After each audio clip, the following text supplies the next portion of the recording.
Kivitsimety sasatra, sikatily miasa fatratra.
Soyons unis dans la prière.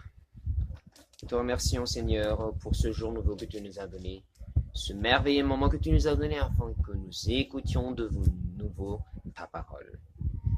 Fais que nous sachions ta volonté et pardonne-nous les péchés que nous avons commis. En ton nom, Seigneur, nous faisons cette prière. Amen. Chers membres de l'école du dimanche, que la grâce et l'amour du Seigneur Jésus-Christ, Dieu notre Père, soient avec vous. En ce dimanche de l'Épiphanie, l'écriture sainte qui nous sera donnée est écrite dans l'évangile de Matthieu. Matthieu chapitre 4, verset 13 au verset 17.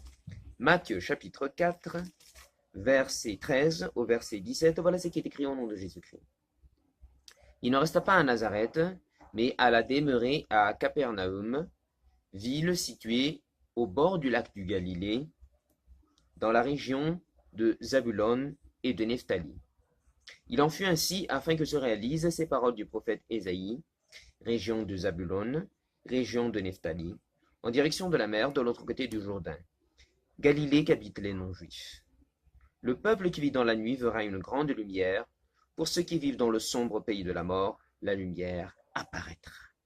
Dès ce moment, Jésus se mit à prêcher, changé de comportement, disait-il, car le royaume des cieux s'est approché.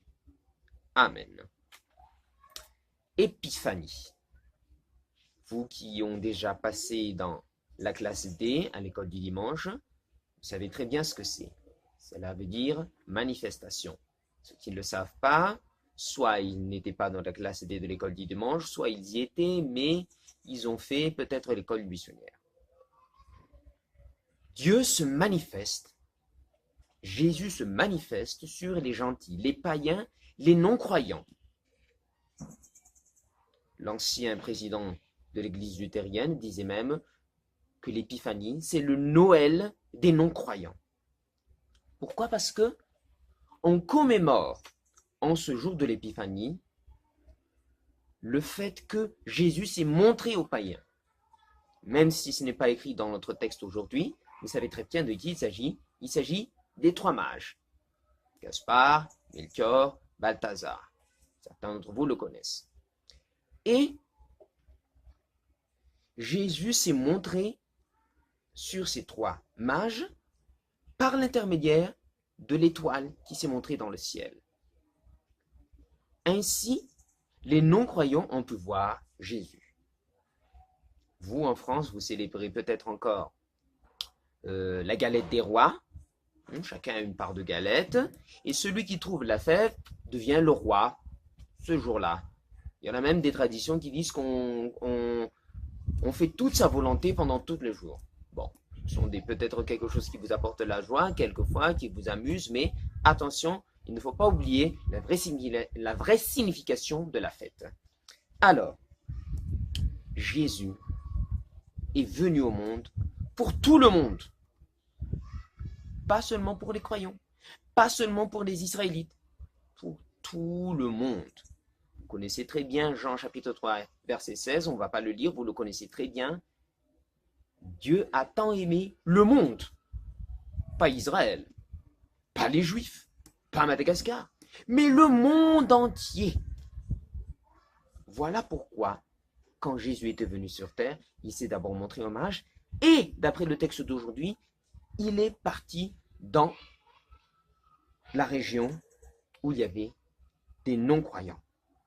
Si vous regardez, pour ceux qui possèdent une carte dans la Bible, la région de la tribu de Naphtali et de Zébulon, c'est par ici. C'est-à-dire une région de personnes qui ne croient pas. Des païens, des non-croyants, des non-juifs. Alors, Jésus est parti dans cette région-là et il y a prêché. Donc, ils ont tort, ceux qui disent que Jésus n'est venu que pour les enfants d'Israël. Dieu est venu pour tout le monde. À Noël, dans notre église, vous avez vu beaucoup d'enfants qui, dans les dimanches simples, ils ne sont pas là.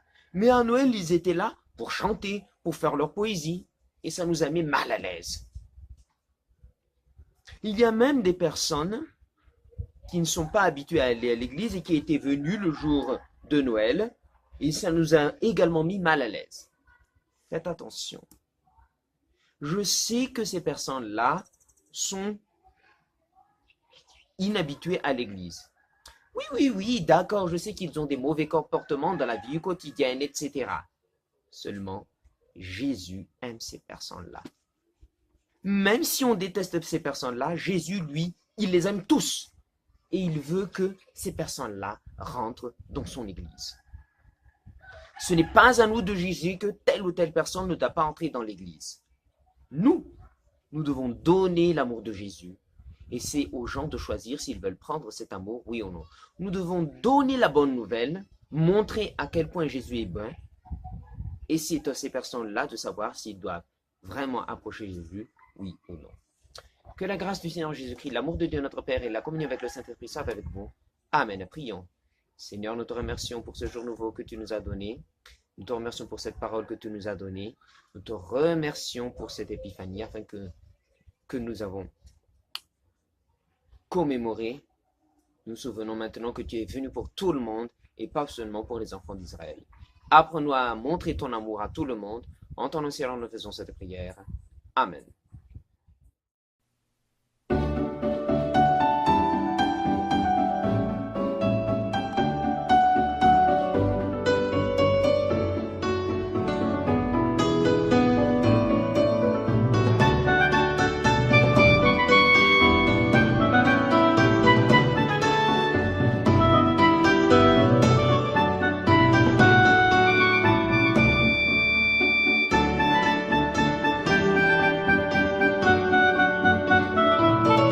Ivuwa halileleja Saminakala zamane Rananivaza dani efata Hallelujah, hallelujah, hallelujah, hallelujah Nina la terra janumbi luna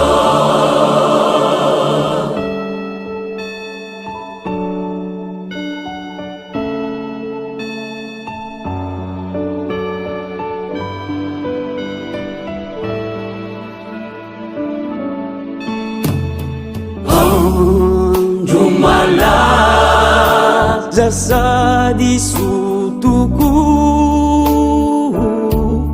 Yayandriza Nisi uani Jesu Zai na tena Ni pamina ni kyu Bampise Hufi avanana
soa noheny mampetamo noheny zany mampitambatratsika horatamo itimality de noheny natao hiovanako ho afandraisatsika famonjelaka amin'ny raitsito ne jesosy zaza sy mampizarazara na nizazakely de samy homeny anjara ary sikareta izamandreny jesosy tombo mamonjeny ampasamy ahayandra mifamonjeny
C'est une école spécialisée pour les sourds et malentendants, ici aux alentours de Thomas.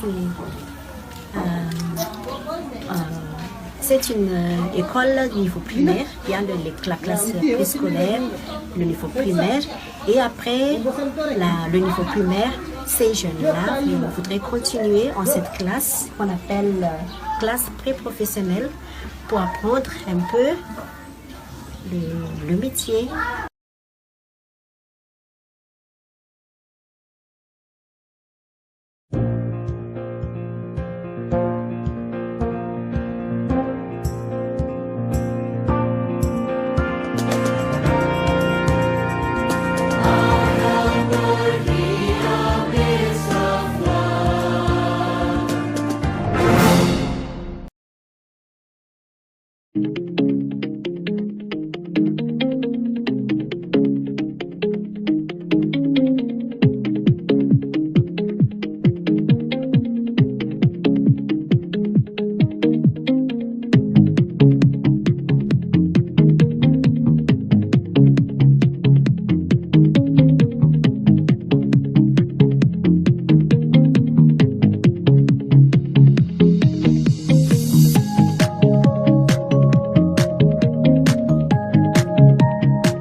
Ieri ultimo di Ulu, ritirato.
faly miarabantsika rehetra indray manaraka nyity fandarana ny fitiavana sy ny asa tsara ity.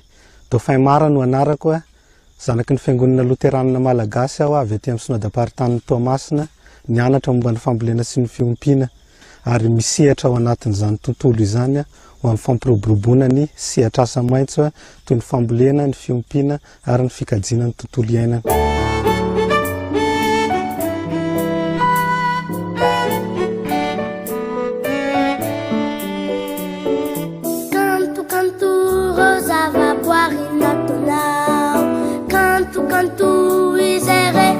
Vitana ire o bibi kelika achamini elefant camperi kama hateiza.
Mpampianatra amin'ny sekoly manokana ho an'ny marenina ny asako.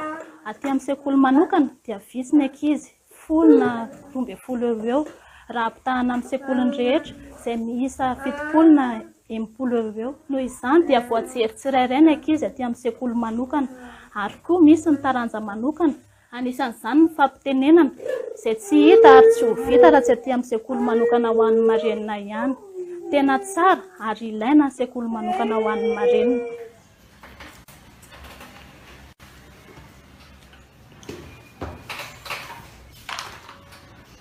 Mbola kely dia efa nianatra teto amin'ny akama, izay ankizy mahay teny tanana ary mpampianatra koa mahay teny tanana ka mora azoko ny zavatra ampianarina ary mora ihany koa ny fifandraisana. Zaho tamin'ny mbola kely afaka CPE ary afaka BEPC ihany koa. Zaho za classe de seconde ary hanomana baka koa atsoatsy. Hitako fa tsara sady ilaina ny sekoly voatokana ho an'ny marenina. Eny tena tsara tokoa indrindra amin'ny lafin'ny kalitao, saingy misy fetrany ihany. Voalohany, lafo kokoa ny saran'ny fampianarana. Faharoa, mety ho sahiran'ireo ankizy ireo amin'ny fiainam-piarahamonina raha zatra loatra mitokana. Fa azo vahana nefa izany olana izany.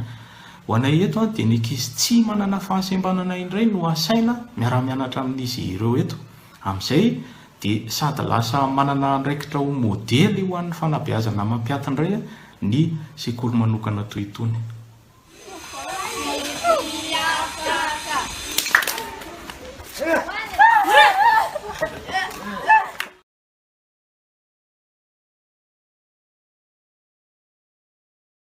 Favakontsika tompoko.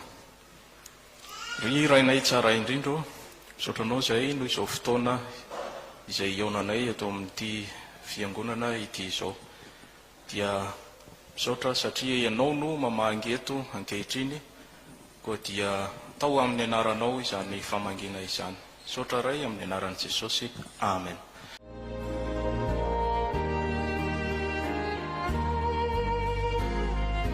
Toy izao no mitiavan'Andriamanitra izao tontolo izao. Nomeny ny zanan'ilay tokana mba tsy ho very izay rehetra mino azy fa hanana fiainana mandrakizay. Jaona 7, ny 9:40.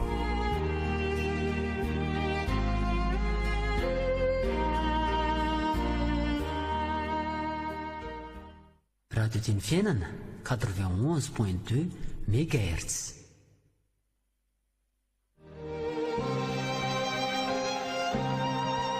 hita ianao anie Jehova ka hiaro anao, ampamirapiratra ny tavany aminao anie Jehova ka hamindra fo aminao, anandratra ny tavany aminao anie Jehova ka hanome anao fiadanana. Amen. Mety toko 9 andiny 14 hatramin'ny 14.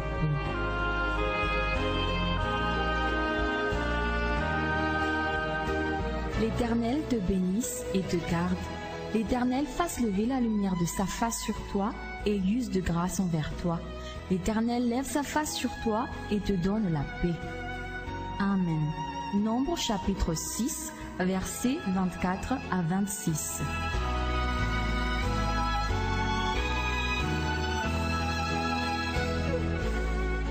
May the Lord bless you and take care of you.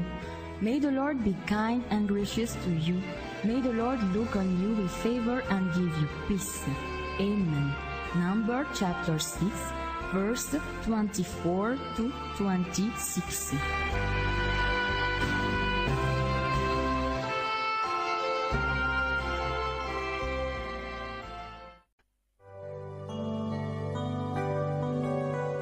Ankasitrahana trany ianao ny amin'ny fanarahanao tsy tapaka ty onjam-peo mamintsika ity dia ny raika amin'ny 70 teboka 10 MHz izany.